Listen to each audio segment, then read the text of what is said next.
Bueno, comentario para cerrar la semana.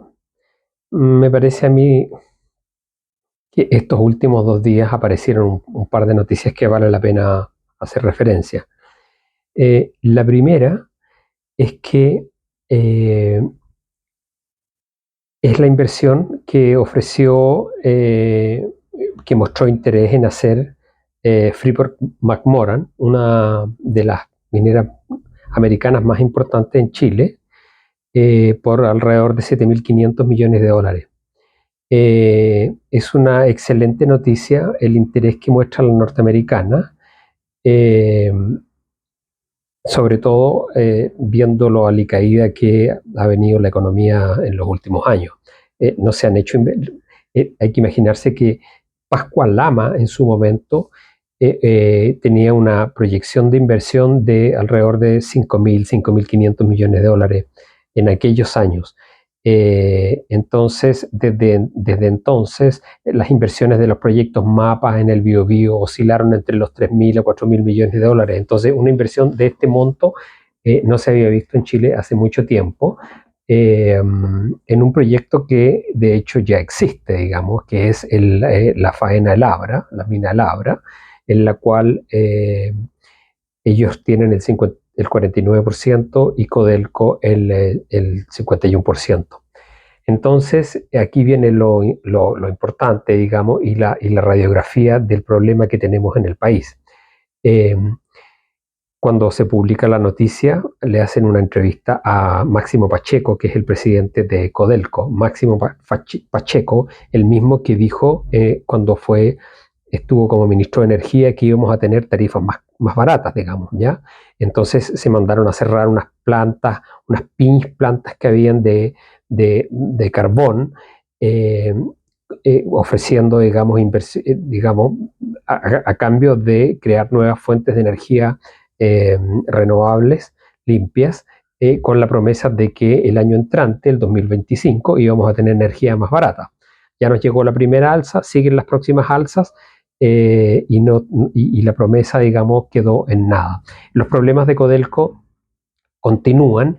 Máximo Pacheco, todo su elenco, todo su clan ejecutivo del directorio, todos los gerentes siguen ganando 30 millones, 20 millones mensuales, y los directores probablemente cercanos a los 10, 12 millones mensuales, y los trabajadores igual en Codelco, y la mina sigue, digamos, endeudándose y teniendo resultados magros comparativamente con lo que ocurre con la minería privada, ¿ya? Que todas arrojan en general buenos resultados.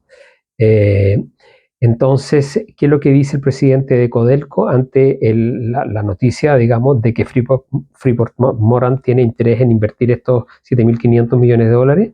Que habrá que verlo, habrá que pensarlo, habrá que analizar el proyecto y habrá que ver qué pasa con los permisos. Entonces, esa es la actitud del empleado público, del funcionario público. Ahí está representada en su máxima expresión, ni siquiera por un empleaducho, ni siquiera por un funcionario que está escondido por ahí en un ministerio, sino que por un exministro, una persona que ha tenido cargos de la máxima autoridad luego de la presidencia de la República, y que su respuesta a su reacción a una noticia de este tipo es: habrá que verlo, habrá que analizarlo, habrá que ver qué ocurre con los permisos, etc. Entonces, nuevamente se ve cómo todo el discurso de que vamos a revisar la permisología, que estamos interesados en la inversión, etc., cuando se habla de tocar los intereses de estos funcionarios públicos que viven del Estado, que profitan del Estado, que son 500.000, 300.000, ya lo he dicho, todo el aparato público, el funcionario público, el empleado público, la gente de las Fuerzas Armadas, los militares, la Fuerza Aérea, la Marina, que profita del Estado. Entonces, lo primero es poner, digamos, en veremos, y vamos a analizar esto. Primero, no vaya a ser cosa que nos toque a nosotros, nos interese en los bolsillos, ¿ya? Entonces, por eso es que es tan importante, como decía hace poco, avanzar en esta idea de poder hacer que estas empresas estatales, de alguna manera, su propiedad se transfiera a el resto de la población, que somos los chilenos. No puede ser que el Estado, y el Estado, digamos, es una entelequia, esta gente, estos funcionarios, tengan capturado el aparato y ellos se aseguren los mejores salarios, las mejores pensiones, y el resto de la población no tiene suelo, no tiene casa, no tiene propiedades donde vivir, ¿cierto? Tiene que vivir de allegados, los desalojan de un campamento a otro campamento, tienen que andar vendiendo en las calles. El resto de nosotros no tenemos ni vamos a tener pensiones como la gente, pensiones decentes, porque la oferta del trabajo, como ellos se han procurado, digamos, en salvar y asegurar sus condiciones estatales, han hecho que la inversión privada retroceda y por lo tanto la oferta de mercado del trabajo para el resto de la población se ha venido al suelo, y las personas que tienen sobre 40, 50 años prácticamente no encuentran trabajo, lo cual de hecho viene a ser un absurdo cuando hablan de mejorar digamos, cuando se habla de, en el fondo, el mercado del trabajo para las personas mayores de 50 años. Prácticamente no existe. ¿Ya? Pero ahí están ellos y sus familiares. Si uno mira al Máximo Pacheco y uno empieza a tirar líneas, vamos a encontrar que sus hijas, sus hijos, sus nietos, la señora, están todos trabajando para el Estado, ya bien asegurados ahí, engordando, como hace la mayoría de la gente que trabaja para el Estado. Entonces, eso es lo primero que quería como comentar. Lo otro tiene que ver con, ya se dijo, lo que ocurrió en el caso de la Corte Suprema y el fallo que libra, digamos, a SCA a la papelera, que incurrió en prácticas contra el mercado, digamos, manipulando los precios, coludiéndose con CMPC, la firma de los MATE, para encarecer el precio de los papeles. Ahí lo interesante es que el fallo en la forma parece correcto, el procedimiento que se siguió no era el adecuado. Ya lo hemos dicho otras veces, en Chile la injusticia se viste de Estado de Derecho. Entonces, no sirve simplemente que haya un Estado de Derecho, lo que los ingleses llaman the rule of law. No es suficiente, porque puede haber un Estado de Derecho que sea lo más injusto que hay. Y un poco eso es lo que estamos viendo aquí. Entonces, es importante que eso se corrija. Es para que en el fondo la gente que incurre en estas prácticas pague. Tanto la gente del aparato público como la gente del mundo privado que incurre en estas prácticas debiera ir preso, como ocurre en otros lados, y debiera además ser muy costoso, digamos, incurrir en esas prácticas. Eso no es así hasta el momento. Y para, digamos, retomar y cerrar lo que me parece que está vinculado con el primer tema que planteé, que tiene que ver con el caso del acuerdo Sokimich-Codelco nuevamente. Y nuevamente Máximo Pacheco.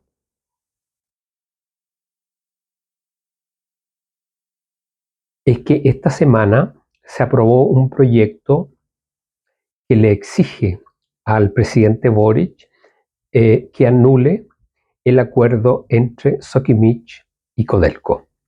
Es un proyecto que tiene una importante cantidad de votos, que se aprobó en la Cámara de Diputados y que lo que busca es anular el acuerdo que se hizo entre cuatro paredes, que busca asegurar unas condiciones, busca dos cosas. En primer lugar, asegurar para el Estado y los que profitan del Estado, que engordan de esta tetita, ¿cierto?, que maman de esta vaca, asegurarles recursos abundantes, digamos, ya, para que ellos puedan sacar sus tajadas y, como ya lo dijimos al principio, asegurar los recursos para ellos y su progenie de aquí hasta el 2060.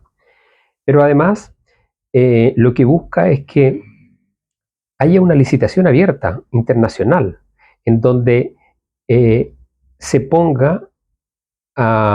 abra la oferta para que interesados del resto de los demás países del mundo internacional que saben de minería y que tienen recursos muestren interés, seguramente lo hay, y participen de una licitación abierta, y no como se hizo en esta ocasión con Sokimich, que además tenía un pasado un tanto oscuro con el tema del financiamiento ilegal de las campañas políticas y de los partidos políticos, especialmente un sector, digamos, ¿ya? Era amplio, transversal, pero había un sector sin duda que era el que más se benefició.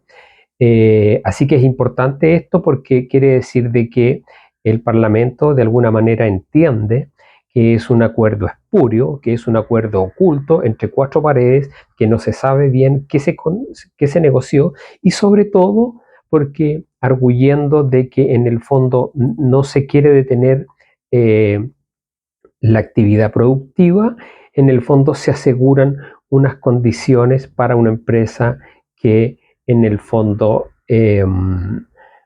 cumplía su periodo en 5, 6 años más, el 2030.